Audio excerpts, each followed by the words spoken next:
Hello and welcome. I want to help you if you have a problem while debugging or setting up your Nerdminer. So what version I have, you see in the picture, is the TTGO TD display. So my system is running at the moment, but I will reset it. Give me a second. I will reflash it using the tool from the website. If you have a new one, you can use it as well. So you open the tool, select your device. If you have, for example, a debugging console like I have, you have to first disconnect it. So disconnect it in the software, and I recommend you to unplug and plug the device.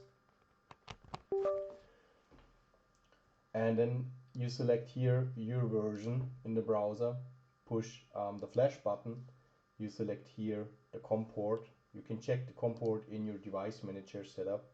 Maybe if this turns to red or is not detected, you have to install your serial driver for your device. So you select your device, you select your COM port, hit the flash button, hit connect, and then your device will flash.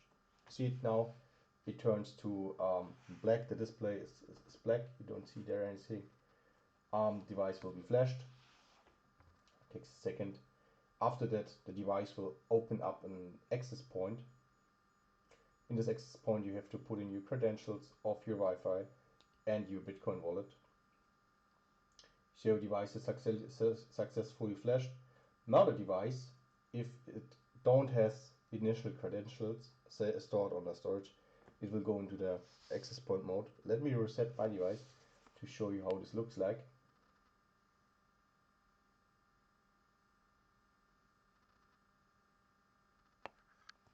Now you see here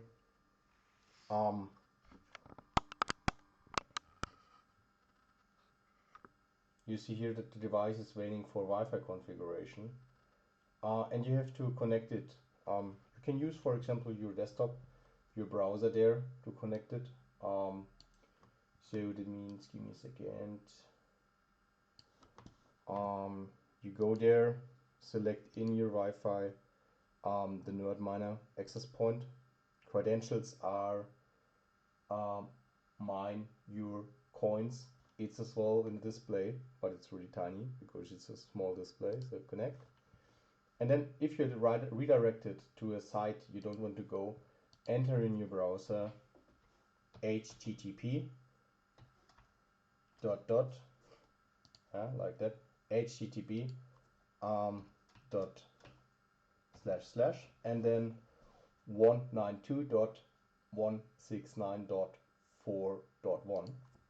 hit enter. Takes a second. What I now want to do is I want to connect my debugging console, that I want to see what my device is doing. If it's not working, for example, in this H-term solution, you have to disconnect it and you have to connect the wire,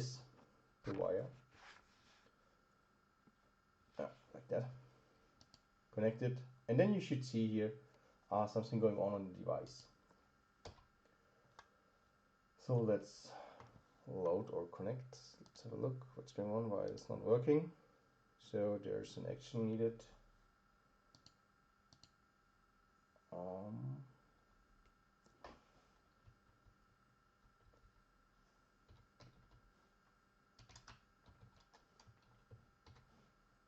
There's a typo, sorry, there's an 8. Yeah, now you have to add your Wi-Fi configuration. Configure your Wi-Fi. It looks like you can update the device here with a file, if you have a file. So select one Wi-Fi or put your SSID in here. Be aware that if you have a 5 GHz Wi-Fi, it can lead to problems. So maybe you switch your Wi-Fi to 2.4 GHz and connect only to the lower one. That's behavior of the ESPs. If you put in all your criteria, like your pool, your Bitcoin wallet address, and maybe your time zone, then to the check mark to store the values. You see it here as well. Request handler not found, for example, within this terminal tool. But now we will see what's going on. So we see here in the terminal tool that we have a new access point, successfully connected. We got an IP from the HTTP server. The device is connecting, and you see as well now the miner starts to showing up where with what hash rate we are mining, and you see here a lot of numbers and lines going on. What's really interesting is it depends a little bit from in which pool you mine, but you can select some pools here from the GitHub page. I'm here where public pool IO. You can have a look on your device, what your device is doing, what jobs are running there, what sessions are running there, what is the status of your device, and it's cool to see what's going on with your device.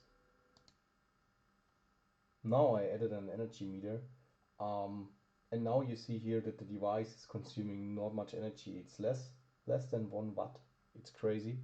It's really cool to see that you can participate on a Bitcoin network with really low energy consumption.